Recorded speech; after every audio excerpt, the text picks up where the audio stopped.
Saudara, tim gugus tugas percepatan pencegahan penanganan COVID-19 Provinsi Nusa Tenggara Timur kemarin mengumumkan penambahan penderita COVID-19 di Nusa Tenggara Timur menjadi 18 orang. Penambahan 18 orang tersebut terbaru adalah 2 dari Kabupaten Rotendao. Bertempat di lantai 1 kantor Bupati Rotendao berlangsung konferensi pers di mana di hadapan awak media, tim gugus tugas tingkat Kabupaten Rotendao melalui juru bicara Dr. Ardi mengumumkan data terbaru perkembangan penanganan COVID-19 di daerah ini. Radio Republik Indonesia Roti menurunkan cuplikan jumpa pers tim gugus tugas percepatan pencegahan dan penanganan COVID-19 Rotendao.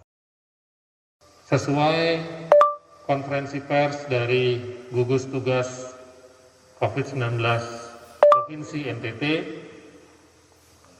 maka kami ulangi bahwa terdapat 2 kasus konfirmasi berdasarkan pemeriksaan PCR di wilayah Kabupaten Rotendao. 2 kasus ini terdiri dari 1 orang laki-laki usia 20 tahun dari klaster Temboro, Magetan, dan seorang perempuan usia 7 tahun kontak dari orang area resiko atau OAR. Dengan kasus konfirmasi 2 orang ini, maka total kasus kita adalah sebagai berikut. Orang dari area risiko atau orang yang diperiksa di rumah sebanyak 874 orang adalah data kumulatif.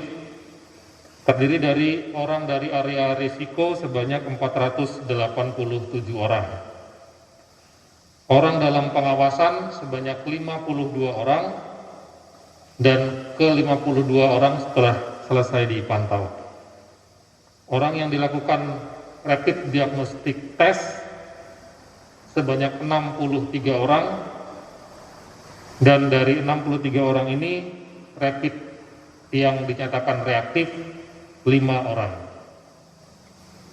Konfirmasi 2 orang yang kita terima hari ini. Kasus PDP syukur tidak ada, kasus yang meninggal tidak ada. Bagi kita semua, update harian terus dilaksanakan setiap hari oleh gugus tugas dan dapat diakses oleh seluruh anggota masyarakat melalui website Pemda rotendaokap.go.id/covid-19. Yang kedua, 2 kasus konfirmasi ini keadaan klinisnya baik. Saat ini dirawat di fasilitas karantina terpusat tingkat kabupaten di Rusun NE untuk dilanjutkan dengan pemeriksaan swab kedua. Protokol penggunaan alat pelindung diri bagi tenaga kesehatan telah diterapkan dengan disiplin sejak awal. Hasil PCR positif ini sudah diantisipasi oleh gugus tugas. Jadi ini bukan hal yang terlalu mengejutkan karena sudah kita antisipasi sejak awal dengan melakukan isolasi terpusat untuk meminimalisir kontak. Dilanjutkan dengan kontak tracing sejak OAR, orang dari area risiko, tiba di Rote. Kontak tracing sudah dilakukan terhadap semua OAR saat tiba di Rote. Dan deteksi dini dengan pemeriksaan kesehatan oleh nakes setiap hari. Jadi bukan saja laporan dari OAR atau dari warga atas keadaan klinisnya, tapi pemeriksaan kesehatan oleh nakes setiap hari. Inilah pentingnya isolasi atau karantina terpusat, yaitu untuk mengurangi kontak dan menemukan serta menata laksana secara dini setiap perburukan gejala klinis. Saya sampaikan bahwa saat ini Kabupaten Rotendao telah memiliki 1 fasilitas karantina terpusat yang kita sudah pakai sejak awal, 1 fasilitas karantina terpusat tingkat kabupaten di Rusun NE, dan 14 fasilitas karantina terpusat tingkat desa. Dengan perkembangan ini, maka gugus tugas menyerukan kepada kita semua untuk terus dan tetap disiplin melakukan semua protokol yang sudah diatur, tetap tinggal di rumah, pakai masker setiap keluar rumah, hindari kegiatan berkelompok, terapkan social atau physical distancing 2 meter, cuci tangan pakai sabun, dan jaga kebugaran tubuh. Terima kasih. Apabila ada pertanyaan, saya serahkan. Menurut informasi, tadi baru di Jogja dua positif corona itu. Padahal kalau kita lihat harusnya sambil menunggu surat gugatan mereka harus pusat untuk menghindari kontak fisik. Apa benar? Tadi belum tentu. Terima kasih. Betul bahwa OAR harus dikarantina, dan karantina sudah dilakukan terhadap satu kasus konfirmasi yang pertama. Itu sudah dilakukan karantina total selama 14 hari. Sebelumnya OAR-nya malah 28 hari. Jadi isolasi tetap dikerjakan, baik di fasilitas karantina terpusat maupun di rumah. Tadi dijemput bukan untuk dikarantina kembali, tapi untuk menyiapkan dilaksanakannya swab yang kedua. Untuk mempermudah teknis, maka kita rawat di fasilitas karantina terpusat. Mempertimbangkan domisili dari kasus ini yang juga jauh dan akan menyulitkan kalau petugas yang harus datang ke tempat untuk melakukan swab yang kedua. Terima kasih. Selanjutnya, mungkin sudah dilakukan tracing karena waktu awalnya dia itu yang anak kecil itu kan awalnya dia merupakan kakek, bapaknya yang ODS, ODP. Terus dalam rapid test yang dilakukan oleh gugus tugas terhadap bapaknya ternyata positif dan dijemputlah mereka semua masuk ke karantina dan kemudian dilakukan rapid test juga positif. Ya, nah berapa tracing yang dilakukan sebelum itu dan sesudah? Ini kan harus ada tracing karena dia sudah positif. Terima kasih. Seperti saya sudah jelaskan tadi, kontak tracing itu dilakukan sejak OAR sampai di rote. Jadi bukan saat PCR positif baru dilakukan kontak tracing. Itu yang kami kerjakan di rote. Kontak tracing sudah dikerjakan sejak OAR, orang dari area risiko tiba di rote. Itu sebabnya kita dalam publikasi menyebutkan kriteria KR dan KT, kontak risiko rendah dan kontak risiko tinggi. Ini adalah hasil tracing atas OAR-nya. Itu sebabnya tadi saya sebutkan isolasi menjadi sangat penting untuk mengurangi kontak ini, sehingga kontak tracing-nya tidak sulit untuk dilakukan. Satu orang yang kasus konfirmasi ini adalah hasil dari keberhasilan kontak tracing dan isolasi untuk meminimalisir kontak dari OAR.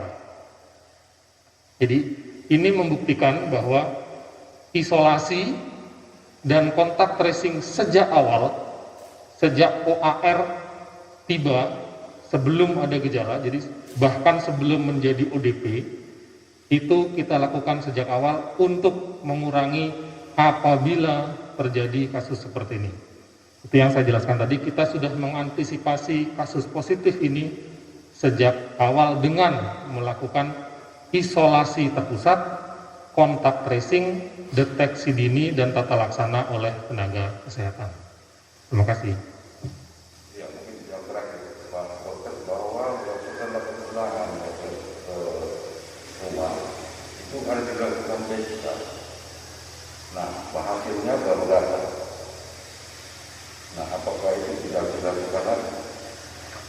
Kontak tracing apabila masih ada kemungkinan terjadi kontak dari kontak yang sudah dicatat akan tetap di-trace sambil menunggu atau sambil mempersiapkan pemeriksaan swab yang kedua. Tapi setahu yang kami kerjakan sampai saat ini, kontak tracing kita sudah kerjakan sejak awal dan kita nyatakan sampai saat ini kita tidak temukan kontak tambahan dari kasus ini. Itulah sebabnya kenapa isolasi menjadi sangat penting. Terima kasih. Ada lagi? Silakan. Ini terkait dengan hasil swab. Ya, jadi apakah sambil menunggu hasil swab, pasien boleh diminta pulang, dokter? Dan jika diminta pulang, protokol apa yang dipakai? Dan waktu diminta pulang itu menggunakan tindakan isolasi mandiri. Ya. Apakah tidak menggunakan isolasi terpusat? Mungkin ada alasannya. Terima kasih. Untuk yang saat ini, setelah ada hasil PCR yang positif ini, kita lakukan perawatan di fasilitas karantina terpusat untuk mempermudah teknis pelaksanaan pemeriksaan swab yang kedua. Tapi pada saat PCR pertama hasilnya sudah diambil, saat pemeriksaan swab dilakukan dan hasilnya belum ada, saat telah melewati masa pemantauan yang kami tetapkan, tadi saya sebut ada 28 hari, maka pasien dipulangkan untuk diisolasi mandiri di rumah karena mempertimbangkan banyak hal, bukan saja kesehatan fisiknya tapi juga kesehatan mental pasien, sehingga pasien tidak stres karena terlalu lama di karantina terpusat, tentu dengan protokol-protokol isolasi mandiri yang sudah dibuat dan diawasi oleh petugas yang sudah ditentukan. Terima kasih. Sudah sesuai protokol. Sudah sesuai protokol. Ada lagi?